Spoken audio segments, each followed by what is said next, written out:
Bab 1105. Bencana datang beruntun. Di langit, Kaisar Dewa menatap Mileye dalam diam. Dia masih memiliki beberapa kekhawatiran. Meskipun wanita bergaun polos telah pergi, tetapi Mileye ini memiliki hubungan yang tidak dapat dijelaskan dengan Tian Dao. Terhadap jalan surga, para dewa dan roh sama-sama takut. Tampaknya menyadari kekhawatiran Kaisar Dewa, Demon Yan tersenyum dan berkata, "Apakah kamu takut sekarang?" Kaisar Dewa memandang Demon Yan, sedangkan Demon Yan berkata dengan lembut, "Bencana 5 dimensi oleh nenek moyang dari 2 ras kita dan nenek moyang yang tak terhitung jumlahnya. Kali ini, siapa akan membantu kita?" Kaisar Dewa terdiam. Demon Yan berkata lagi, "Aku tidak ingin terkontaminasi dengan sebab akibatnya, tapi ini adalah satu-satunya pilihan kita saat ini." Setelah Kaisar Dewa terdiam lama, dia menatap Mileye, "Karena kamu ingin bertarung, maka bertarunglah." Saat suara itu jatuh, langit di belakangnya tiba-tiba terbelah dan Master Roh yang tak terhitung jumlahnya terbang keluar. Pada saat ini, Amu dari bawah tiba-tiba berjalan ke Mileye. "Apakah kamu melawan dirimu sendiri atau kamu ingin aku membantu?" Mileye memutar matanya ke arah Amu, "Apakah kamu bercanda?" Meskipun ia berhasil menembus ke tingkat kedua alam biasa, tetapi sama sekali tidak mungkin untuk melawan seluruh dewa dan setan. Amu tersenyum kecil, lalu menatap Kaisar Dewa dan Kaisar Dewa, yang tersenyum dan berkata, "Pendeta besar, kamu tidak akan membiarkan klan penyihir berperang, bukan?" Amu tertawa dan berkata, "Bagaimana kamu tahu itu?" Demon Yan menatap Amu, "Karena klan penyihirmu juga memiliki musuh yang mematikan, klan langit." Amu berkedip, "Kamu mengancamku?" Demon Yan tersenyum dan berkata, "Kedua klan kita tidak memiliki permusuhan terhadap klan penyihir, tetapi jika pendeta tinggi bersikeras untuk melindungi Mileye, maka kita hanya bisa pergi ke klan surgawi untuk minum teh." Amu memandangi Demon Yan, "Pergi dan minum." Setelah selesai berbicara, tiba-tiba muncul 2 tetua berjubah hitam yang memegang tongkat di belakang Amu. Di belakang 2 tetua berjubah hitam itu, ada puluhan master klan penyihir. Klan penyihir. Melihat master klan penyihir diberangkatkan, ekspresi Demon Yan tiba-tiba menjadi sangat muram. Awalnya, dia 80% yakin bahwa klan penyihir tidak akan membantu Mileye, karena klan penyihir memiliki musuh yang kuat. Namun, dia tidak menyangka klan penyihir benar-benar akan bergerak. Kaisar Dewa juga memiliki wajah yang sangat suram. Jika klan penyihir bergerak, maka akan ada masalah besar. Di bawah, Amu memandangi 2 Demon Yan dan berkata sambil tersenyum, "Kalian berdua, apakah kalian masih ingin bertarung?" Demon Yan memandang Amu, "Kenapa?" Amu berkedip, "Nona Yan, dia adalah pelayan penyihirku." Demon Yan tersenyum, lalu menatap Kaisar Dewa, "Pergi ke Tianzu untuk minum teh." Setelah berbicara, dia berbalik dan pergi. Kaisar Dewa juga pergi. Setelah beberapa saat, master para dewa dan setan klan iblis mundur satu demi satu. Di bawah, Mileye melihat ke arah Amu, "Aku melibatkan klan penyihir." Amu menggelengkan kepalanya, "Kamu adalah pembantu penyihirku, apanya yang melibatkan? Urusanmu adalah urusanku, juga urusan klan penyihir." Mileye hendak berbicara, ketika Amu tiba-tiba berkata, "Sekarang, kita memiliki 2 hal untuk dipikirkan." Mileye berkata dengan suara yang dalam, "Hal pertama, Tianzu, hal kedua, Sandi." Setelah berbicara, dia berhenti sejenak, lalu berkata, "Ada hal ketiga, yaitu mereka yang ingin ruang buku disembunyikan dalam kegelapan." Amu mengangguk, "Ya." Mileye berkata dengan suara yang dalam, "Mereka mungkin bergabung." Amu tertawa dan berkata, "Ya." Mileye berkedip, bukankah aku sangat berbahaya? Amu tersenyum main-main, sepertinya begitu. Mileye menoleh untuk melihat Queen. Nona Queen, aku ingin menanyakan sesuatu. Queen mengangguk, katakan. Mileye berjalan di depan Queen dan berkata, ada 6 dimensi, kan? Queen memandang Mileye, kemana dia pergi? Kamu tidak bisa pergi. Mileye bertanya, mengapa? Queen berkata dengan lembut, orang yang bisa pergi ke tempat itu, di seluruh 5 dimensi, tidak akan melebihi 5. Dia bisa pergi karena dia benar-benar kuat, sedangkan kamu, sekarang kekuatanmu tidak cukup untuk memata-matai tempat itu, apa kamu mengerti?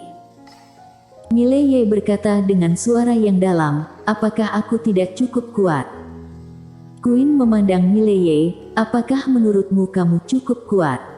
Mileye mengangguk. Queen menggelengkan kepalanya, siapa yang memberimu kepercayaan diri yang begitu besar? Mileye. Queen melirik ke langit dan berkata dengan lembut, hiduplah dengan baik. Setelah berbicara, dia berbalik dan pergi. Mileye tiba-tiba berkata, Queen, apakah kamu dari 6 dimensi? Queen berhenti, kamu berpikir terlalu sederhana tentang alam semesta ini. Kamu berpikir terlalu sederhana tentangku. Setelah berbicara, dia langsung menghilang. Mileye menatap Amu, dan Amu berkata pelan, dia sangat misterius. Mileye mengangguk, tinggalkan dia sendiri. Ayo jaga diri kita sendiri. Amu menatap Mileye, apa rencanamu sekarang? Mileye tersenyum dan berkata, aku tidak suka duduk dan menunggu kematian. Amu berkedip, apa yang ingin kamu lakukan? Mileye melihat ke langit, dan niat membunuh muncul di matanya. Pada saat ini, menara penjara alam tiba-tiba bergetar hebat. Mileye tertegun, saat berikutnya dia sangat gembira, dalam sekejap, dia kembali ke menara penjara alam. Amu pun masuk ke menara penjara alam. Mileye datang ke lantai 5, dia baru saja tiba di lantai 5 ketika seorang wanita keluar. Lin Siye. Melihat Mileye, Lin Siye sedikit mengangkat sudut mulutnya, kakak. Mileye berjalan ke arah Lin Siye, sudah menerobos. Lin Siye mengangguk, alam terobos telah ditembus. Saat dia berbicara, dia melihat ke arah Mileye, dengan sedikit keterkejutan di matanya, kamu menjadi lebih kuat. Mileye tersenyum dan berkata, ya. Namun, aku belum mencapai alam reinkarnasi. Alam reinkarnasi. Berbicara tentang ini, dia tiba-tiba memikirkan satu hal, yaitu makam. Setelah berbicara, dia melihat ke arah Amu, dan Amu sedikit mengangguk, kami akan pergi ke klan penyihir nanti, kemudian membiarkanmu pergi ke kuburan. Mileye berkata dengan suara yang dalam, jika aku memasuki kuburan, aku khawatir beberapa orang tidak akan menyerah. Amu mengangguk, itu benar, tetapi kamu harus masuk, jika tidak, akan sangat sulit untuk mencapai alam reinkarnasi. Jika kamu dapat mencapai alam reinkarnasi, maka Demon Yan akan menguasaimu. Mileye berkata, tapi aku sedikit khawatir. Amu berkata dengan suara yang dalam, kamu bisa menerobos dengan ketenangan pikiran dan serahkan sisanya padaku. Lin Siye tiba-tiba menatap Amu, siapa kamu? Amu berkedip, aku pendeta tinggi kakakmu, dia pembantu penyihirku. Lin Siye menatap Mileye, penyihir. Mileye tersenyum dan berkata, ini adalah imam besar klan penyihir, dan namanya Amu. Lin Siye mengangguk. Pada saat ini, Amu tiba-tiba berkata, sebenarnya Nona Lin Siye bisa mencapai negara master. Mendengar ini, Mileye menoleh untuk melihat Amu, apa maksudmu? Amu memandang Lin Siye, fondasinya sangat bagus, bisa berlari ke alam dominasi. Mileye berkata dengan suara yang dalam, Amu, dia baru saja tiba dalam reinkarnasi. Amu tertawa dan berkata, alam dominasi tidak sama dengan reinkarnasi. Yang dibutuhkan oleh alam dominasi bukanlah pencerahan, tetapi sumber daya. Apalagi dari segi pengalaman, aku memiliki master di klan penyihir, siapa yang bisa mengajarinya? Mileye mengerutkan kening, mungkinkah terlalu terburu-buru? Amu menggelengkan kepalanya, jika dia sendirian, dia pasti sedang terburu-buru, tetapi jika dia memiliki sumber daya dari klan penyihir dan master untuk membantu, maka tidak perlu terburu-buru karena dia sangat berbakat. Kamu masih menunggu. Selain itu, dan fondasinya sangat bagus.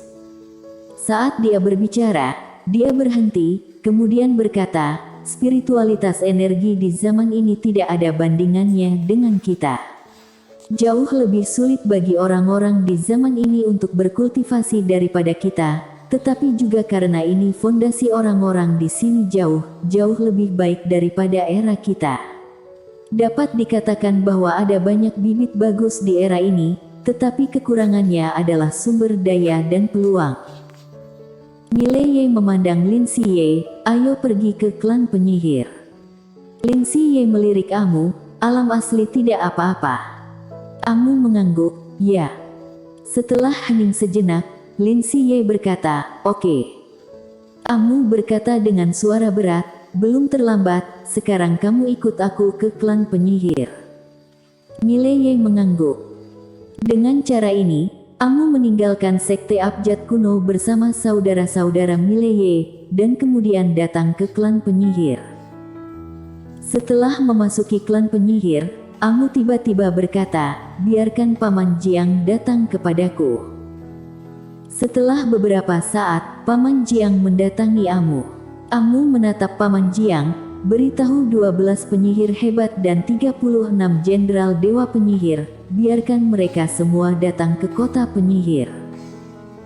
Saat dia mengatakan itu, dia berhenti, dan berkata lagi, biarkan semua ketua klan penyihir datang ke kota penyihir. Paman Jiang berkata dengan suara yang dalam, nak, apa yang akan terjadi? Amu tertawa dan berkata, tidak apa-apa, hanya saja kedua temanku ingin menerobos, takut orang yang berhati jahat membuat masalah. Paman Jiang melirik saudara-saudari Mileye, lalu berkata, mereka. Amu mengangguk. Paman Jiang sedikit mengangguk, baik.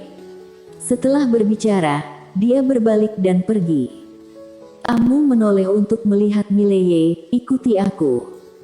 Setelah selesai berbicara, dia membawa Mileye bersaudara ke hutan lebat di kota. Di belakang hutan lebat, Amu berkata, ayo lepaskan makamnya. Mileye mengangguk, dan dengan lambaian tangan kanannya, kuburan itu mendarat tidak jauh di depan mereka bertiga. Amu menatap Mileye, masuk. Mileye berkata dengan suara yang dalam, Amu, intuisiku memberitahuku bahwa banyak orang tidak akan menyerah.